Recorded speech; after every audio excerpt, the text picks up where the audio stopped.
जब फ्रीजा ने planet Vegeta destroy किया था तब हमें पहले ये लगा था कि सिर्फ 4 सैयन्स ही उस हादसे को सरवाइव कर पाए थे। गोकू, वेजिटा, नापा और रेडिट्स ये चारों ही प्लैनेट वेजिटा के हादसे से बच गए थे। फिर बाद में ड्रैगन बॉल सुपर में वेजिटा ने बताया कि उसका एक भाई भी है जो किसी और गैलेक्सी में रहता है और हमें पता है कि वेजिटा के छोटे भाई का नाम टाबल है। तो कुल मिला के अब 5 सैयन्स ऐसे हो गए जो कि प्लैनेट वेजिटा के हादसे से बच गए थे। फिर अभी dragon ball super Broly movie में हमें उन बाकी सैयन्स के बारे में भी पता चला जो कि प्लैनेट वेजिटा के तबाह होते वक्त प्लैनेट पर मौजूद नहीं थे। 6वां सैयन जो कि जिंदा बच गया था वो है ब्रॉली, 7th सैयन है पैरेगस और 8th सैयन है बीट्स जिसे पैरेगस ने खुद मार दिया था। और 2 सैयन और भी थे जो कि इस हादसे से बच गए थे। ये दोनों सैयन प्रिंस वेजिटा, रेडिट्स और नापा के साथ किसी और प्लैनेट पर थे जब प्लैनेट वेजिटा डिस्ट्रॉय हुआ था। पता नहीं इन दोनों के साथ क्या हुआ होगा, लेकिन फिलहाल के लिए हमारे पास कुल मिला के 10 ऐसे सैयन्स हैं जिन्होंने प्लैनेट वेजिटा की तबाही को एस्केप कर लिया था। लेकिन मेरा सवाल है आप सबसे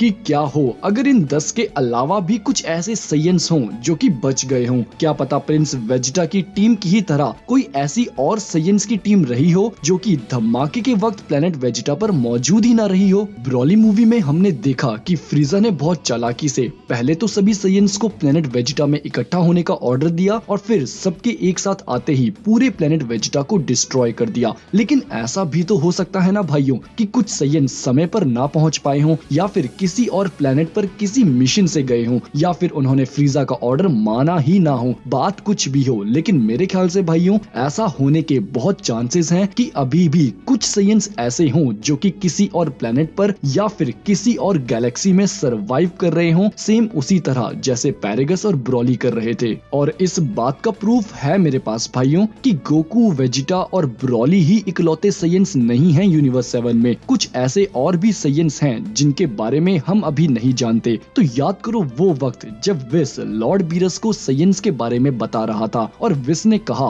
कि गोकू नाम के एक सैयन ने फ्रीजा को मार दिया है, जिसे सुनकर बीरस बहुत हैरान हो गया था। लेकिन इम्पोर्टेंट बात ये नहीं थी भाइयों, असली इम्पोर्टेंट बात ये है कि जब बीरस ने पूछा कि ये सैयन्स लोग कहाँ मिलेंगे तो विस ने जवाब में कहा कि most of the surviving Saiyans are living in the planet called Earth. Whis ने यहाँ पर ये कहा है कि ज्यादातर सर्वाइविंग सैयन्स फिलहाल अर्थ पर हैं। सर्वाइविंग से विस का मतलब था वो सैयन्स जो कि प्लैनेट वेजिटा के हादसे से बच चुके हैं। तो ज्यादातर सैयन्स प्लैनेट अर्थ पर हैं, लेकिन इसका मतलब ये नहीं है भाइयों कि सारे बचे हुए सैयन्स अर्थ पर ही हैं। कुछ सैयन्स जरूर किसी और प्लैनेट पर भी होंगे। Most of the Saiyans are in Earth, लेकिन बाकी बचे हुए थोड़े थोड़े सैयन्स भी तो कहीं ना कहीं होंगे ना भाइयों। जब विस अपनी स्टिक पर सैयन्स को खोज रहा था तब जरूर उसे पैरेगस, ब्रॉली और टाबल की इंफॉर्मेशन भी मिली होगी, लेकिन उस वक्त विस का मेन फोकस था अर्थ के सैयन्स पर, क्योंकि अर्थ पर रहने वाले एक सैयन ने फ्रीजा को मारा था और अपनी इस स्टिक पर विस को जरूर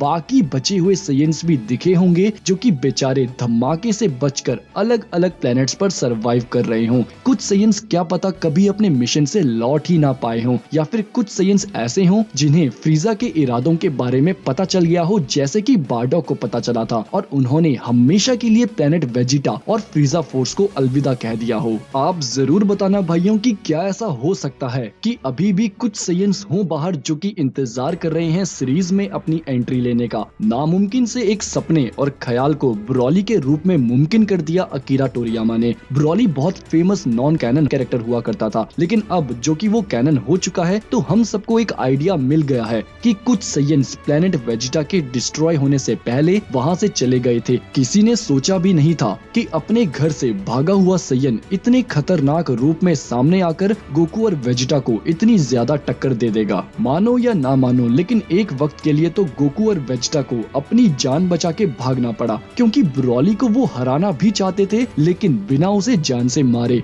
ब्रॉली का कहर इतना खतरनाक था कि गोकू और वेजिटा को डांस फ्यूजन से फ्यूज होना पड़ा। लेकिन क्या ब्रॉली ही एक ऐसा सैयन है जो इतने सालों से अंधेरे में छिपा हुआ था? क्या वहाँ बाहर कोई ऐसा भी है जो कि इंतजार कर रहा हो दुनिया को जानने का? क्या कोई ऐसा हो सकता है जो इंतजार कर रहा हो अपने ही जैसे बाकी सैयन से लड़ने का? क्या कोई ऐसा सैयन आज भी अंधेरे में मौजूद है? क्या है कोई ऐसा सैयन जो कि तड़प रहा हो अपने जैसे लोगों से मिलने का? अगर आप मानते हैं कि ब्रॉली, टाबल और पैरेगस के अलावा भी कोई सर्वाइविंग सैयन्स हैं यूनिवर्स 7 में, तो कमेंट्स करके अपने थॉट्स जरूर शेयर करना और वीडियो को लाइक पक्का करना। एम रखेंगे 1700 लाइक्स का। मुझे पता है आप सब लोग बहुत अच्छे हैं और इस लाइक एम को पूरा जरूर कर लोगे। और दिल से शुक्रिया जो आपने अपना टाइम निकालकर मेरी इस वीडियो को देखा। मैं दिल से दुआ करता हूँ कि आपका दिन अच्छा हो। अपना प्यार और सपोर्ट बनाए रखिए और चैनल को सब्सक्राइब कर दो यार। और साथ ही साथ प्लीज उस बेल आइकन को भी जरूर दबाना ताकि मैं ऐसी ही वीडियोस और भी बना सकूं। और कमेंट्स में बताना कि क्या इस वीडियो का सेकंड पार्ट भी आना चाहिए। मैं मिलूंगा आप सबको नेक्स्ट पार्ट में। तब तक के लिए खुदा हाफिज़, सादर प्रणाम।